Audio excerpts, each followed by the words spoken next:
AI면 가능합니다. 인공지능 필요하세요? AI 프렌즈와 함께 하세요. 일반 기업에서 AI를 접목을 하고 싶어 하는 기업들이 참 많거든요.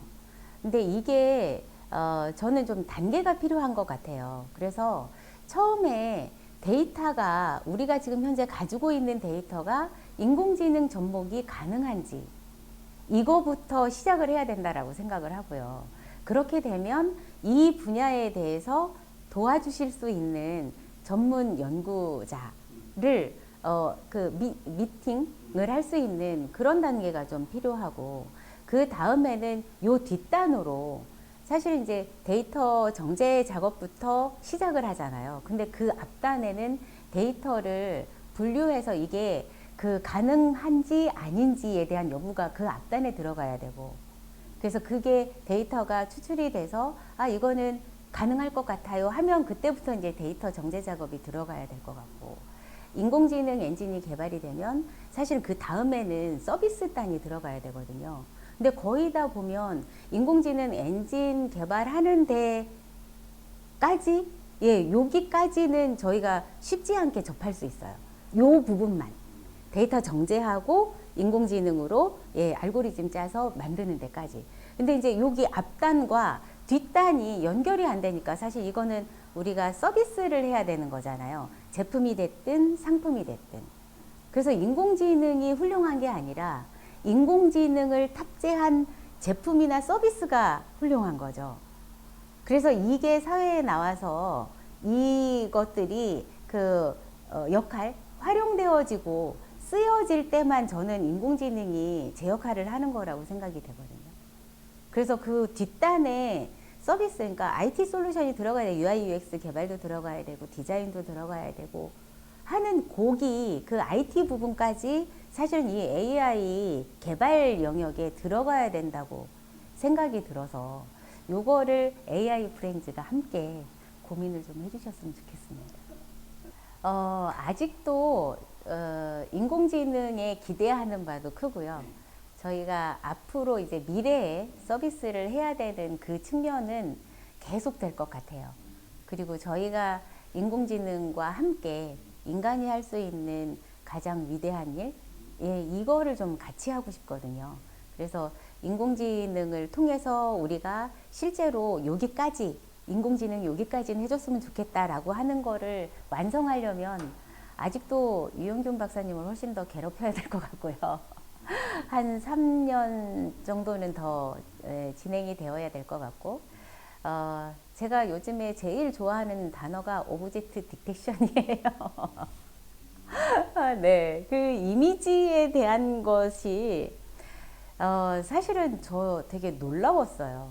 우리 처음에 이제 이거를 9월 달에 2020년도 9월 달에 2019년도 9월부터 개발해냈던 거를 완성을 해서 저희가 전시회를 했거든요. 그 전시회를 하면서 저 진짜 너무 감격스러웠어요.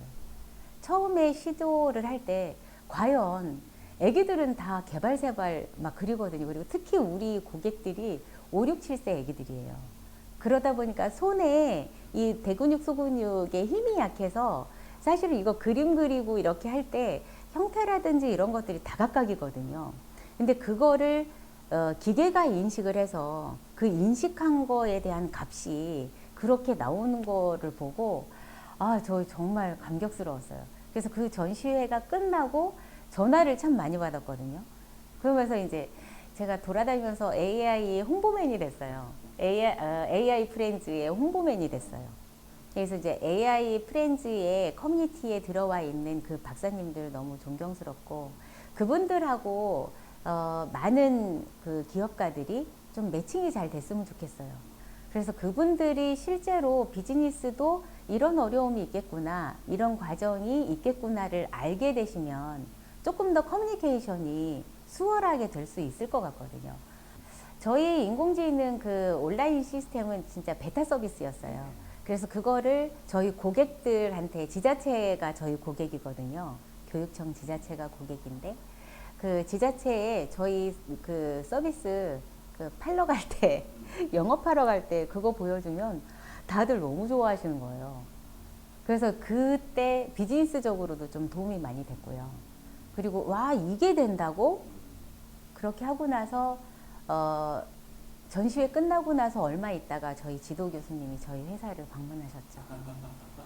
그래서 애썼다고 얘기해 주셔가지고 그 또한 네, 감사한 일이었습니다. 제 삶에 영향을 미치는 주변인들한테 관심이 많아요. 특히나 이제 아이들과 여성에 관심이 많아요. 그래서 이제 그 아이들과 여성이 굉장히 저는 귀한 존재라고 생각이 되거든요. 얼마 전에 저희가 나의 스토리를 들려주세요라고 하는 공모전을 하나 열었거든요. 그게 뭐냐면 우리 그 솔루션을 쓰고 난 다음에 부모님들이 지금 이제 코로나로 우리가 1년 동안 너무 힘든 시간을 보냈거든요. 근데 이제 부모님들이 그전에는 사실 교육 부분에 있어서는 우리 사회가 감당해주는 부분들이 많았기 때문에 보육도 마찬가지로 일부분은 되게 큰 역할들을 해줬거든요. 근데 그런 것들이 다 없어져 버렸어요. 코로나로. 그래서 이제 부모님들이 보육과 교육과 기본 생활마저도 다 케어를 해야 되는 상황에 직면을 하게 됐어요. 그러면서 부모님들이 엄청난 스트레스를 많이 받으면서 실제로 아동학대와 가정폭력이 30% 정도 늘었거든요. 그래서 이제 저희 데이터를 분석을 해봐도 사실은 스트레스, 부모님들 스트레스가 늘고 아이들의 좀 그 틀어진 정서 현황이 더 늘은 게 확연히 나와요. 그래서 이제 이런 것들을 좀 우리 스스로 사회에서 지금 이제 이거는 뭐 우리 책임이 아니잖아요. 우리 잘못이 아니잖아요.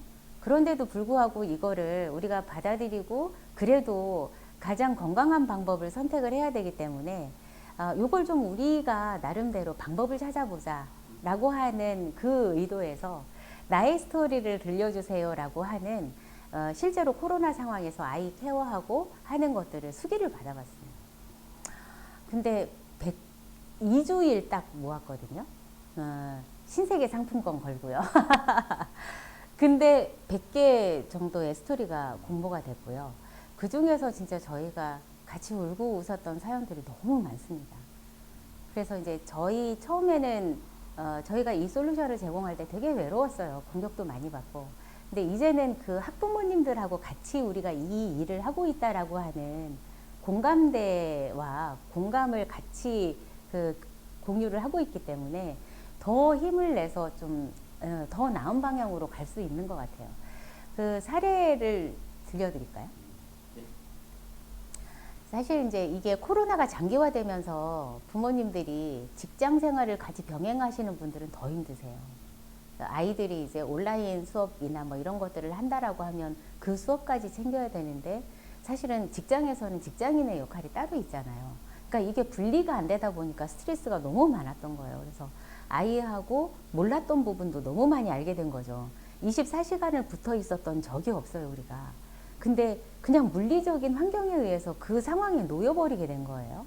그러다 보니까 이제 아이하고 갈등이 점점 더 많아지고, 이제 체벌 형태도 뉴스에 나올 정도는 아니지만, 때리고 나면 부모도 속상해요. 소리 지르고 혼내키고 나면 속상하잖아요. 그래서 이제 그 속상하던 차에 이제 저희 거를 그 서비스를 이제 그 쓰시게 된 거예요. 그러고 나서 펑펑 우셨대요.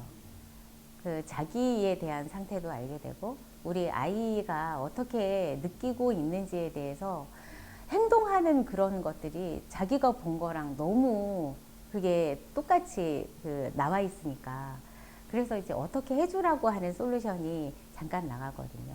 그러고 나서 이제 전화 상담을 하셔가지고 거의 우세요. 근데 그렇게 크게 잘못도 하지 않았는데 그냥 부모로서 갖고 있는 그냥 원초적인 죄책감인 것 같아요. 그래서 이제 그런 경험들이 있었어요. 그래서 그 스토리 100개를 가지고 저희가 이제 책을 하나 만들려고 계획을 하고 있거든요. 그래서 우리는 그 엄마들이 또 나름대로 각 가정에서 가지고 계시는 양육 팁이 있어요. 그래서 그런 것들을 함께 공유하고 하는 그런 선순환 구조를 좀 만들고 싶어서 그 책을 좀 제작을 하려고 지금 계획을 하고 있어요. 네, 제가 나무와 숲의 미래를 꿈꿀 때마다 사람들이 눈에서 그 뭐야 레이더 광선이 나간다고 얘기하더라고요. 그만큼 이제 나무와 숲이 해야 하는 일, 횟수로 지금 이제 연차는 10년 차가 됐지만 아직도 스타트업이라고 생각하거든요. 매출 면에서 보면. 그렇지만 나무와 숲이 가지고 있는 이 그 굉장히 큰 역량이 저는 사회를 조금 더 행복하게 하고 더 건강하게 하는데 일조한다라고 하는 확신을 갖고 있어요. 그리고 이 일, 지금 현재 우리가 하고 있는 이 일이 신탁이라고 생각할 만큼이나 제가 신념을 쏟고 있는 분야이기도 하고요. 결국은 우리가 행복하기 위해서 사는 거라서 아이와 엄마가 행복하고 여성인 내가 행복함으로 인해서 남성을 더 따뜻하게 품고 더 가능성을 열어주고 나도 함께 성장할 수 있는 이런 기반 이런 것들을 좀 해나가고 싶거든요. 그래서 나무와 숲은 앞으로 지금은 이제 유아용만 프로그램이 개발이 되어 있어요. 요거를 초, 중, 고 그리고 성인 그리고 노인 치매까지 저희가 확장을 좀 하고 싶은 꿈을 꾸고 있고요. 그러면 이제 인간의 인생 전반에 걸쳐서 그때마다 약간씩 우리가 돌부리에 걸려서 넘어질 때 있잖아요. 그때 손잡아 줄 수 있는 친구로 계속 세대를 이어가면서 우리 고객이 있으면 좋겠다. 예, 이런 것들을 좀 꿈꿉니다. 그래서 미래는 알 수 없기 때문에 저희도 3년 후에 계획은 없어요. 어떻게 변할지 모르기 때문에 그냥 3년까지만 우리가 계획이 있고 3년 후에는 1년 지난 다음에는 또 3년 계획이 세워지고 이런 형태로 지금 가려고 하거든요. 그래서 앞으로 나무와 숲은 인공지능을 바탕으로 해서 AR, VR까지 같이 연동을 해서 실시간으로 시장 바닥에서 누워서 울고 있는 아이를 손잡고 웃으면서 집에 갈 수 있는 그런 형태의 서비스를 제공하는 게 저희 꿈입니다. 함께 키우는 나무와 숲.